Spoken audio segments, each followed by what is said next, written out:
get shot. I guess this is working. Oh.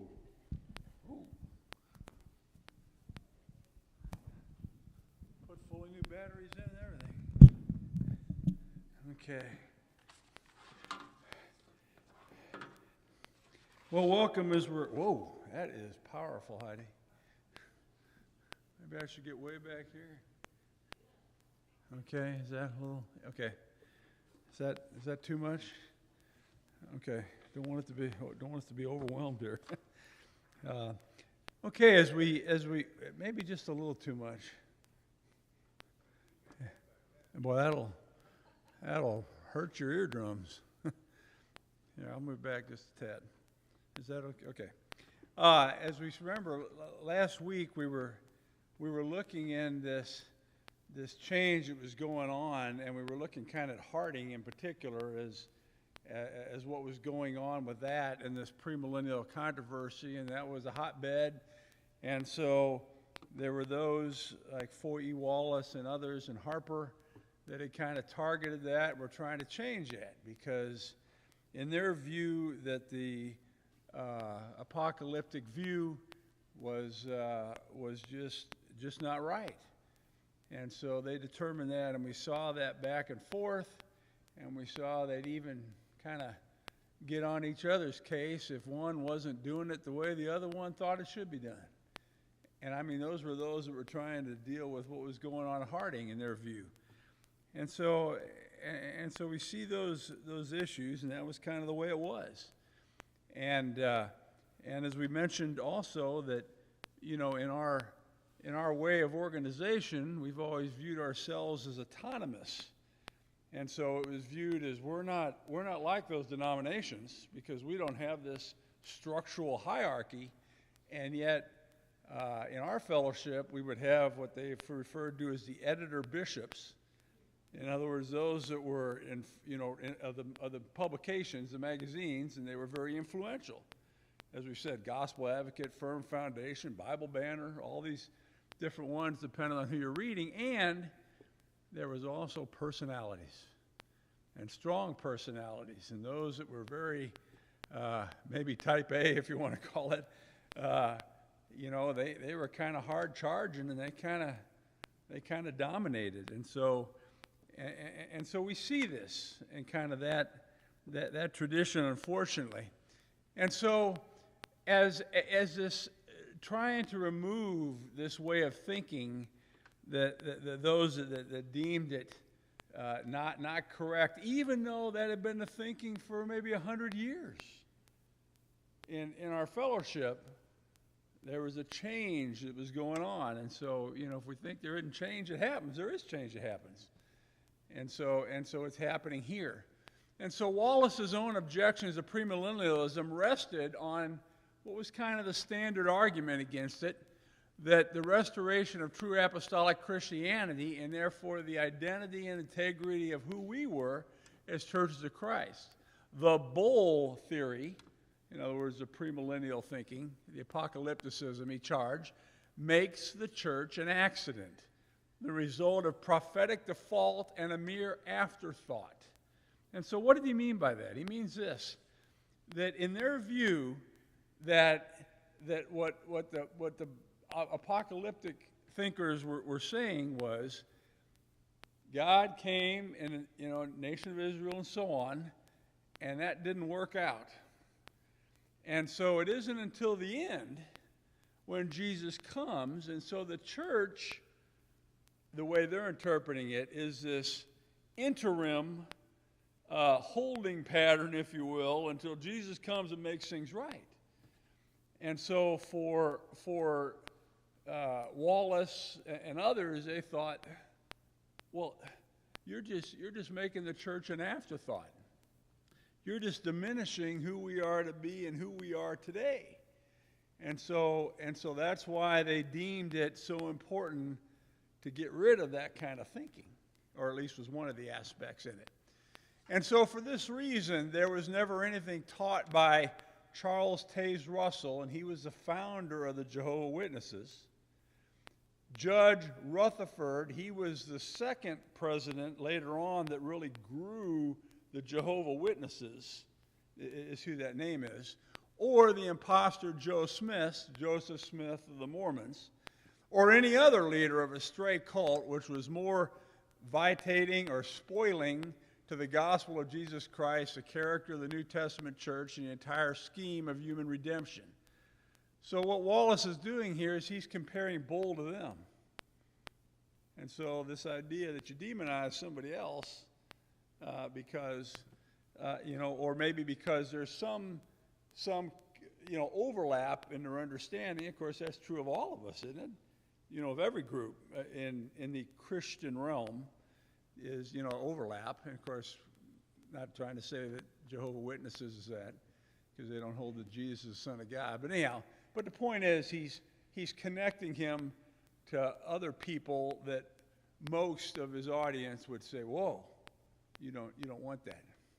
As early as 1938, Harper, that was the one that was trying to get the guys in there to Harding, the inside man, as we talked about last week, had egged Wallace to declare Bull and his premillennial following no longer bona fide members of the Church of Christ.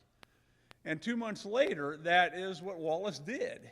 In 1944, Harper could rejoice that R.H. Bull had been fought by every paper, pulpit, preacher in most schools, and that he and his people had been rejected as unsound and therefore had been marked and avoided by the church in general. He added that papers no longer allow him space to write, his views in pulpits are closed to him, and most schools will not allow him to enjoy their fellowship.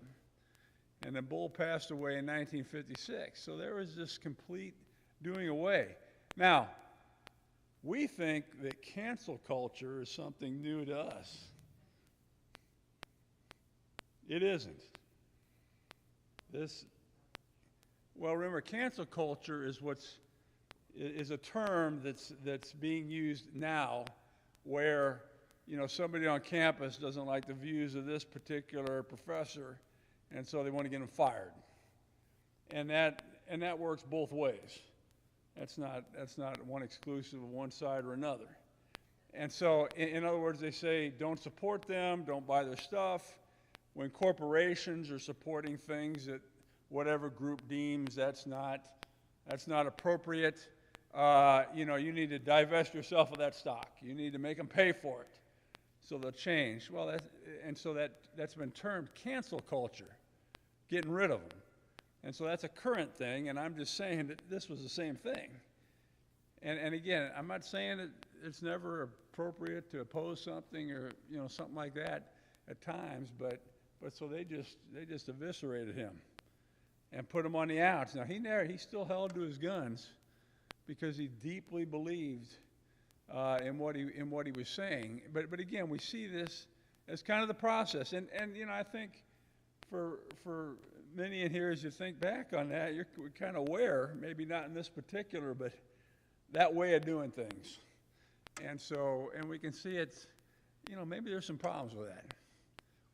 In the meantime, America entered the Second World War, and the pacifist sentiment among our churches of Christ wounded in World War I would be almost non-existent in the mainstream congregations by the end of World War II. In other words, that idea, if you don't serve, because you're not serving the kingdoms of the world, we are a service of the kingdom of God, is behind the thinking. And so that got rooted out. And Wallace, at the beginning of World War II, was a champion pacifist. Okay, he was in that corner, in that understanding. But experienced a sudden conversion sometime prior to March of 1942. And why is that? Because I'm not sure exactly, but he probably wrote about it in his Bible banner after that, or whatever magazine he was in.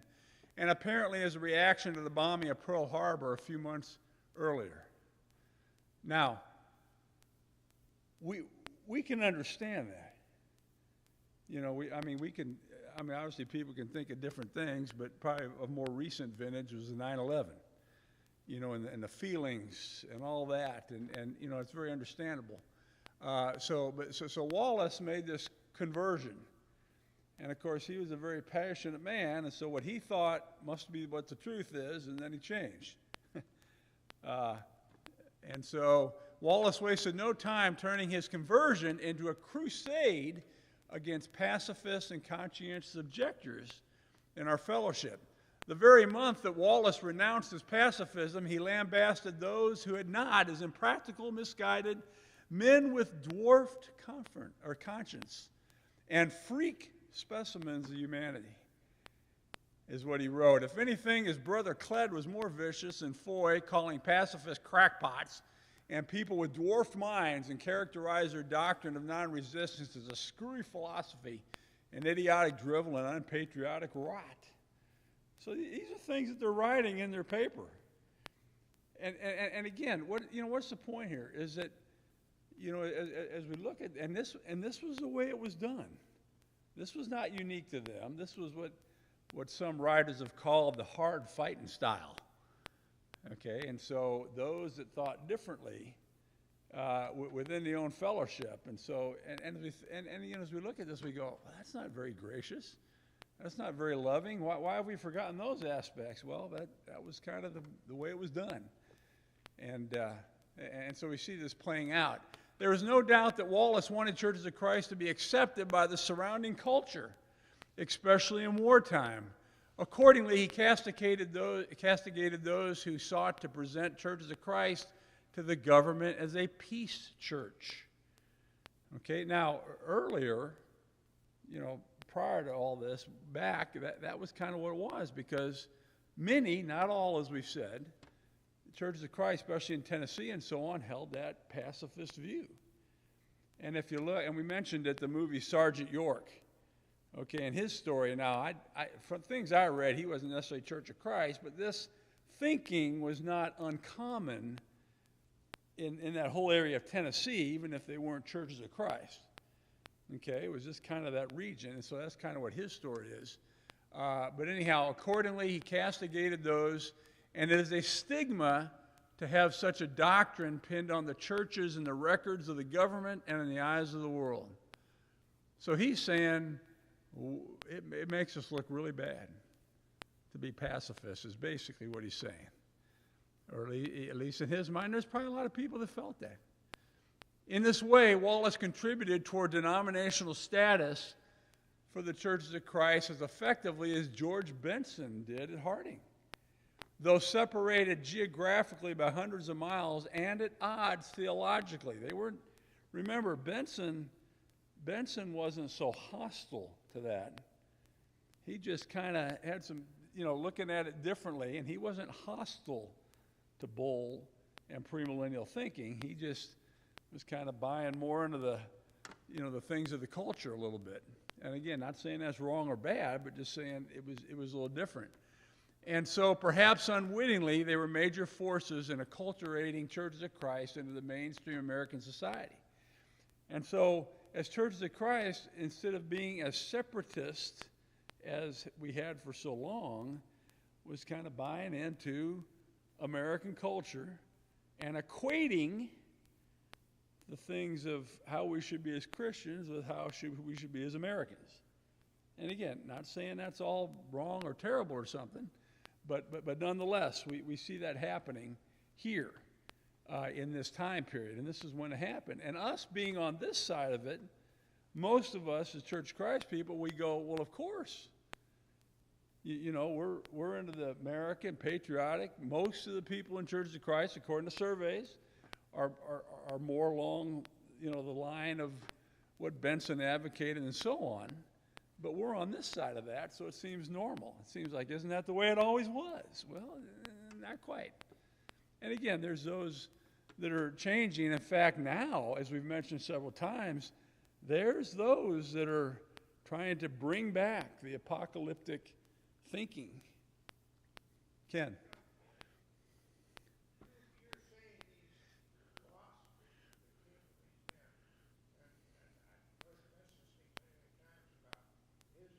You heard who speak?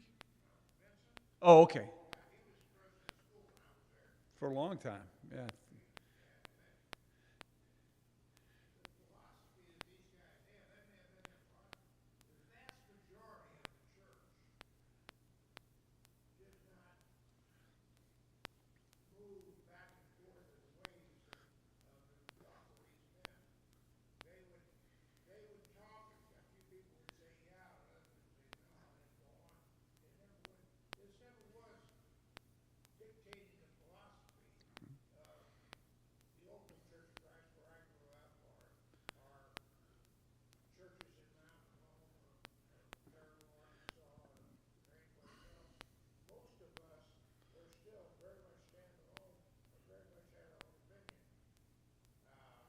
On this topic?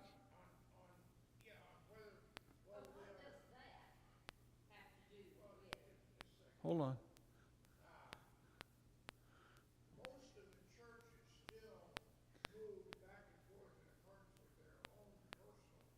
Sure.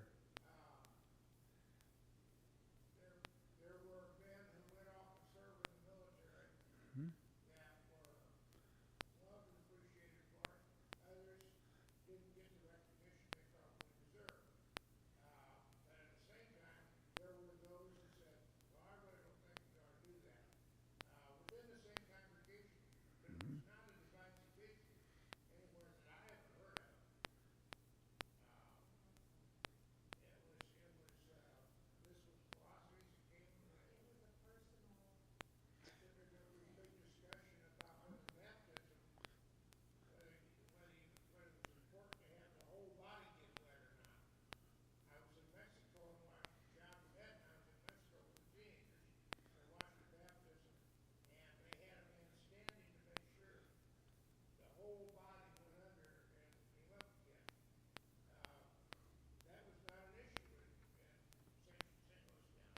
Uh-huh.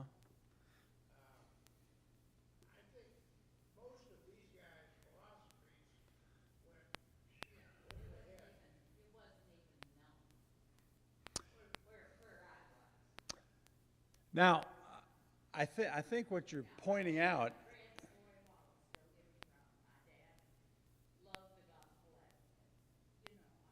he was just there a short time. Wallace was. Oh.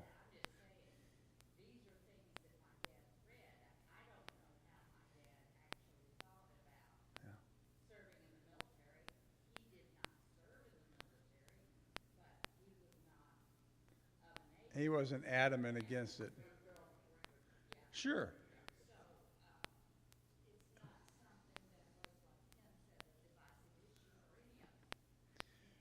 Well, okay, now what you all are sharing from personal experience is an excellent point. And that is that there's this wide spectrum. And even within congregations. And some places elevated that understanding of it has to be this to a greater degree than maybe others. In other words, what's the big deal? They want to do that? Okay. Whereas other places, and those that were teaching that it should be more than just, hey, that's okay if that's what you want to do. Okay, that also existed also. And so whenever we talk about these things, whatever it is, that doesn't mean everybody held to that, or even to what degree, but that these are things that are going on. And that the papers and things, whether one accepted all that they read or not, those are influential things. And they help to guide and direct and develop or solidify whatever the particular views were of those that were writing. And of course, what happens in that, depending on the personality, like a Foy Wallace, for example, he was a strong personality, and he felt that he was right, and if you were different, you were wrong. Okay, I didn't.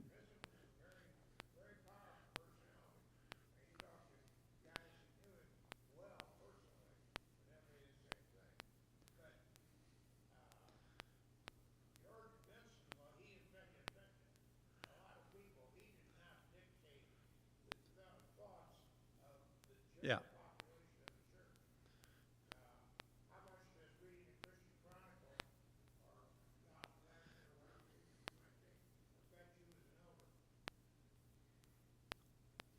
Depends. Depends. Yeah, you try to be informed and you try to read stuff and be aware.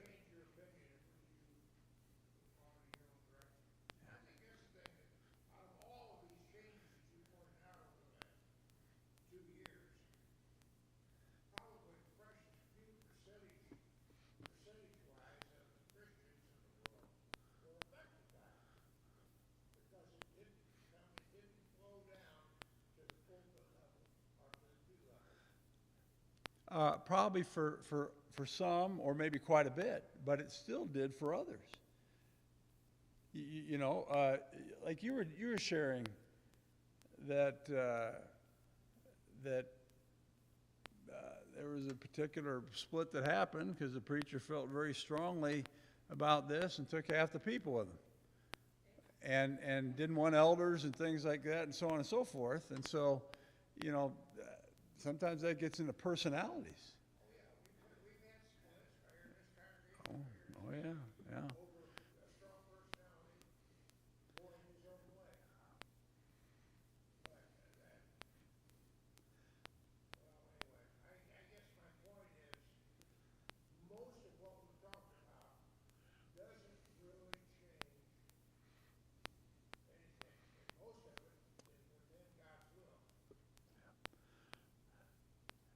Yeah, I'm not necessarily saying that is or isn't.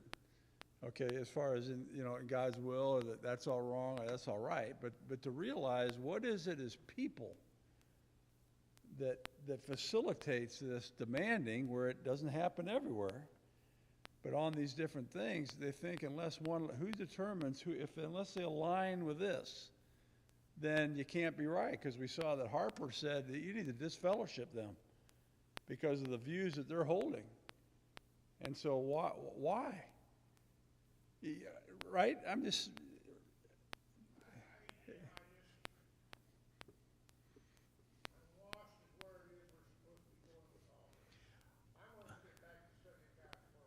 Uh-huh. Okay. Mm-hmm. Mm-hmm. Well, how we look at God's word, we're influenced by a lot of things. We just are. And so, okay, and so what influences them and their understandings? Do you understand things about God's word differently than your parents did or you were taught? Nothing? Okay. Okay. Now, in your case, I remember Donita said her mom, they used to hide the cards when the preacher come over. Not that they were doing anything wrong with them, but they had cards. Well, but again, I think this gets to a matter of degrees. So there are others who things that they were taught and went on had a much greater impact, and sometimes negatively, and in how they're thinking. And so that's the point. When you got this huge, diverse amount of, you know, understanding. In other words, you know, how often have we talked to people about, you know, whatever topic, and somebody's all worked up to it, and then we might say, "What's the big deal? Why are you getting all worked up about it?" And then there might be something you might get all worked up about that they say, "What's the big deal?"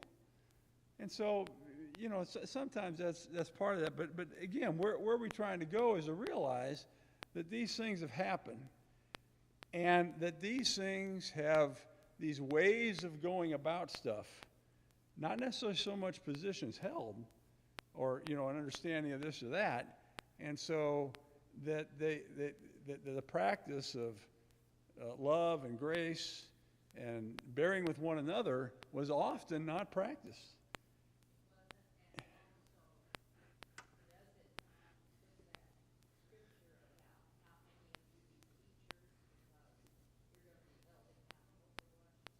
Sure.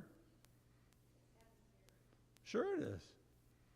Sure it is. So anyhow, as we proceed, we're seeing this change is going on from the way it was at one time to this period. But Wallace had sufficient insight to see that pacifism and premillennialism of this movement was connected.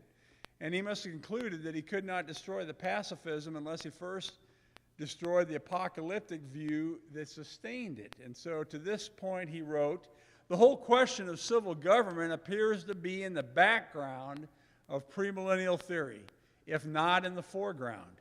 It is a distinct connection with the premillennial scheme of things. Premillennialists generally hold that human governments belong to Satan. Hence, the time will come when Christ will abolish every government in the world and set up his own. Therefore, those who advocate the theory that civil government belongs to the devil are the ones who are helping the premillennialists. And so they've deemed that the premillennialism is the problem. And so he's making these connections and these understandings. So he said, here's the root of the problem. We got to get rid of the root. And so he's trying to do that. So for these reasons, in 1942, Wallace opened the pages of the Bible banner to an attack on David Lipscomb himself. W.E. Brightwell fired the first shot, noting that the pacifists in the church were the only ones who have attended certain schools or who have read a certain book, that being Lipscomb's Civil Government that we've mentioned. Brightwell could not fathom how Lipscomb could claim that the human government was the domain of Satan. The purpose of civil government is good, he wrote. The devil does not have anything to do with it. The Lord does, and the fallacy of this foolish theory ought to be patent to all. And so they're going at Lipscomb's understanding, because he was one of the major promoters of this, certainly in their time and right before. And so we see this going on, and we may think this is foolish, and it probably is. I share in some of that with you. Yes, some of this, it leaves my head spinning. So that's not an incorrect feeling. Others may see it more clearly, but the point is that this is happening. Maybe not to everybody, because you know what? A lot of people are living life and pay no attention to all that's going on. Yet those things do influence and shape what trickles down, if you will, to everybody else. And so just so we realize it. Brightwell's comments reflect the extent into which the two world wars have separated our churches of Christ from the 19th century intellectual origins. He, along with many others of this period, displayed a complete inability to comprehend the Stone Lipscomb position that human institutions were flawed to the core. And to the contrary, they viewed government as good, especially the government of the United States. These moderns granted that minor defects may have existed, but they dismissed the myth, the notion that government was fundamentally flawed because of human sin. And so this is a very different way of looking at it. And so as a result, now again, we all fall in one side, maybe the other. One's probably certainly more dominant. But think about when we're talking about the view of government. Okay? Most of us, if not all of us, growing up, viewed the United States government as good, as right, as we had the better position than those people over there. We care, we're good, and all that. And I'm not saying we shouldn't ever, whatever. But haven't the things of the last number of years kind of diminished that positive view of things? Where we see that our government institutions haven't been necessarily as pure and honorable and whatever as we once looked at them at, and that's a time we're in now, and we've experienced it. We probably all felt it to some degree or another. Now that doesn't mean that one goes to this extreme over here, or whatever. A lot of people in the middle, but it's been a chipping away of the trust in the American government institutions that once was there in a greater degree.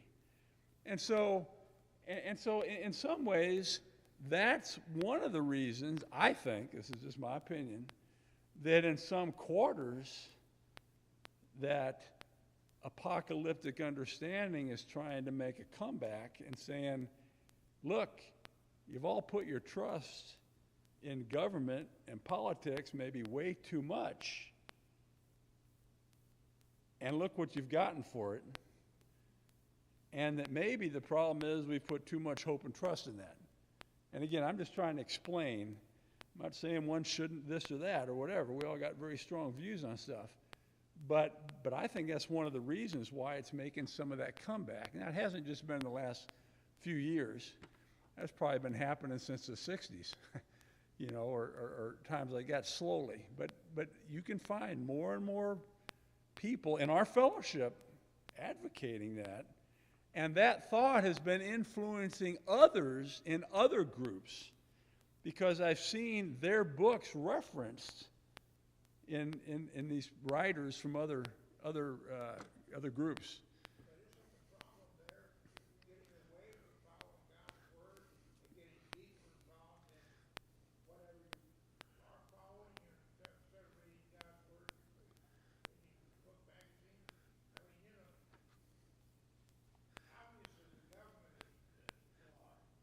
Mm-hmm.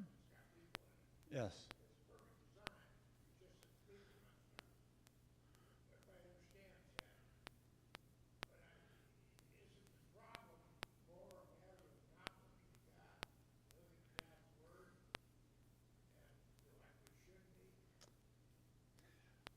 Well, I think you've hit the point.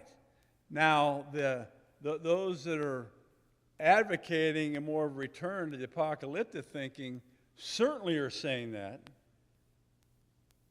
And I think the question rises: have we allowed ourselves, as maybe some others, prior as we've seen, bought in or accepted more so the things of our culture and putting too much trust? I know personally, as I've looked back on me and who I am, I was very much bought into all that. And then as I've kind of read some of these later writings of things, I think I'm not there, but it's like it's not all nuts. At the point, it's the things that they're pointing out.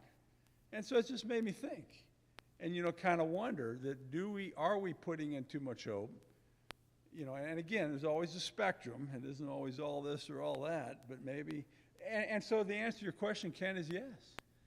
I would say there are those that say it's because we've gotten away from focusing on the Word of God and doing what it says. So I wouldn't disagree with that.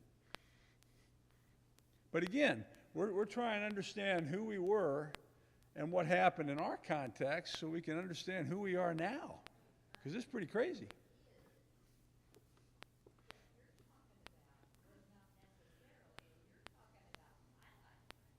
Yes. And from here on. No.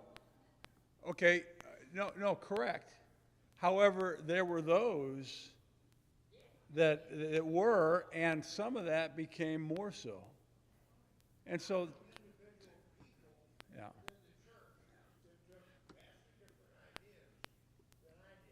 Uh-huh.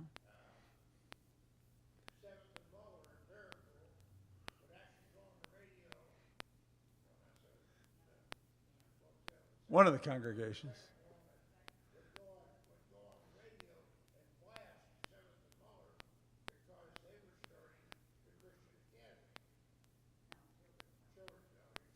Okay.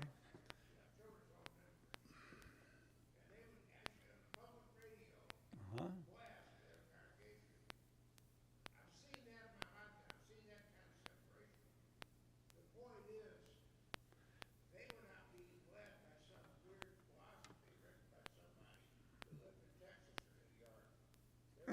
Those weirdos. Just joking.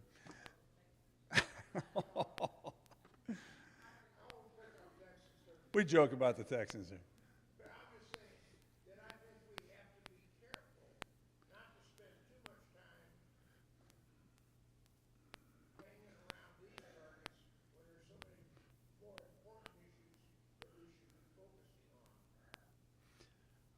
Yeah.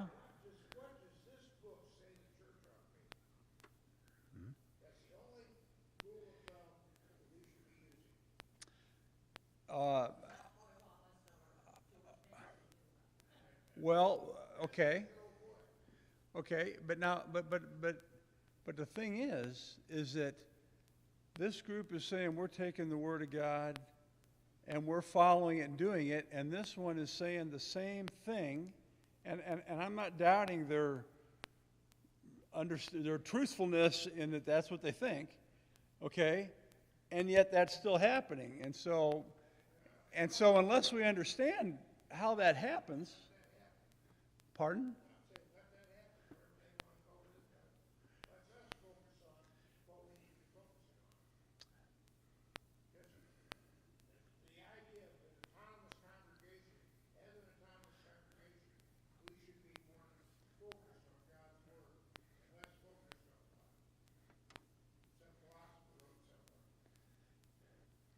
Well, they aren't all just philosophers, but they're, some distant person like that comes in influence. This is us. These are people of our thing that are claiming to take that just as you advocated, and coming down and say, why aren't you understanding it just like this? And it's some, not everybody, some have a problem. Others are willing to accept that, and others aren't. And so why is that? What is it that brings that about? Because I think we might all agree is that should that happen? Or at least as many as often have. I mean, I understand there may be times for division, I get it. But nearly as much as has often happened in our fellowship, and so there has to be reasons behind that one can think that or should think that. And to me, Ken, that's valuable too. That's not devaluing what you're saying that we should follow the Word, but we are how the Word is lived out here in this time, in this space.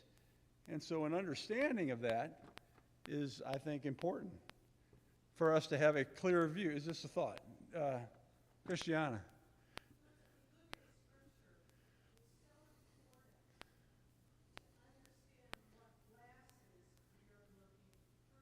Yeah.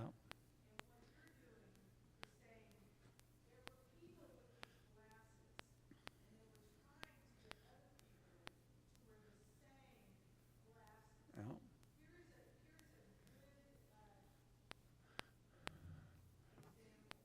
Mm-hmm.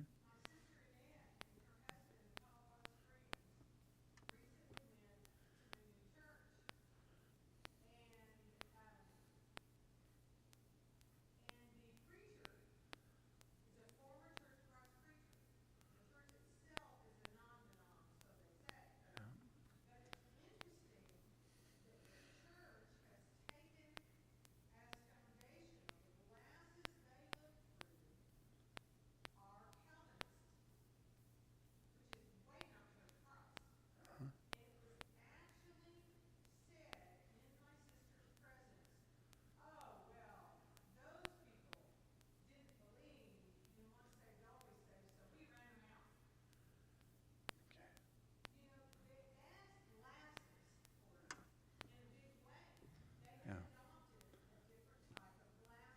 Mm-hmm.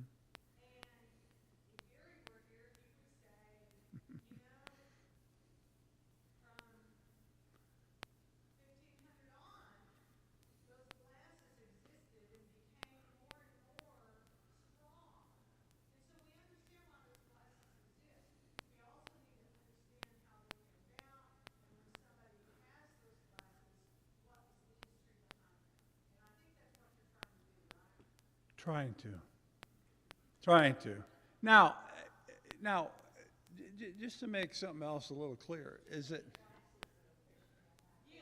But you know what? There are, and if we don't think that isn't so, that just it really screws up our being able to understand. Now one thing real quick is that, we're obviously talking about us a lot because that's who we are. If we were at a Baptist church, we could get a Baptist to come up here, and he could probably go over whatever the particulars are there, or the Methodists, or the whoever. And so I think there's some of that. There's some of that. I'll tell you, there's a church down in St. Charles called Matthias's Lot.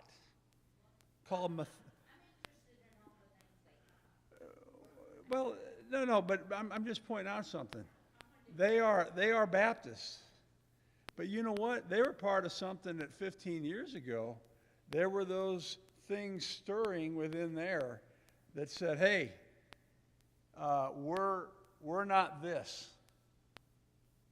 And we want to do something because they felt that there was things that just, and they're growing big, thriving, whatever. And there's other ones, other places. But you know what? That is some of what's behind these name changes for whatever right or wrong. And not saying somebody has to change their name, but why have some done that?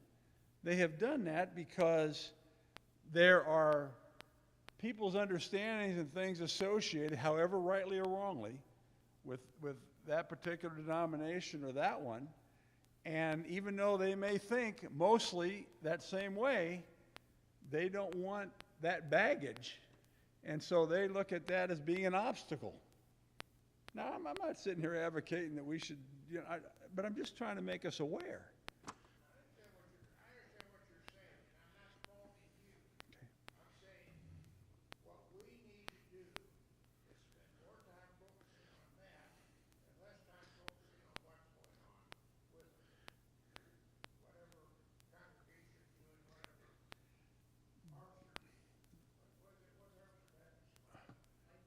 Waypoint, yeah. Yeah. Well, it is Baptist. They are Baptists. They haven't changed that. They changed the name, but they haven't changed, their fundamental groundings and things. I just don't see the logic of spending a lot of time worrying about what the way is doing. Well, in pointing out Waypoint, for example, or others, it's showing that there is this thinking that's going on that's broad, and it's not just unique to them or unique, but there is this broader thing going on, and it's not unique to us either, because one thing, we've always looked at us as being separate and different and unaffected by all these things that affected everybody else. And part of this is trying to say, no, we're not. We're just as affected by those things as others are. And so us being aware of that is important. And if we deny that, then we're missing the point. Or we're missing, I think, what is a reality, that we look through these things. And so it's not demanding that it come to a certain conclusion here or there, but rather let's be aware because these things are important out there too. And, doubling down on the way things were done a long time ago isn't effective anymore. That's why congregations across the board, not just us, are diminishing, because that is not resonating with whatever it is, isn't resonating. And so I don't know what the answer is, but if we don't have a better understanding of these things and to realize, if we think it was in the New Testament and then we restored it and it's been right ever since, then that narrative that we've often told ourselves, I'm not sure that's accurate. The problem with what you just said is that we have restored it, and that's the way it is. The answer should be we are restoring. We have been trying every day to do what that says and not what Troy Wallace or somebody else. True, but the reality is that's often been the way it's happened, though. That there have been those that said it's this way. But it has. That might not be the ideal, but it has. What you're saying is the ideal. You're saying the idea, this is the way it should be. Yeah, but it often hasn't been. And again, I'm speaking generally.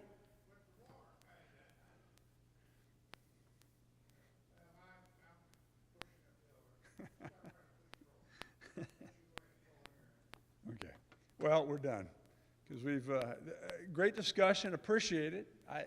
This is good. This is what we're doing. And as you said, Joe, we're entering more into the times will be where we live some of this and we experience some of this. you know, and for us to kind of look and see. So as you're sharing, some didn't feel like this wasn't any big deal to us. Well, for some it was. For some it was in some places. And so having that larger understanding can help us, I think, to see clearly. So thank you very much. Appreciate your patience. Thank you.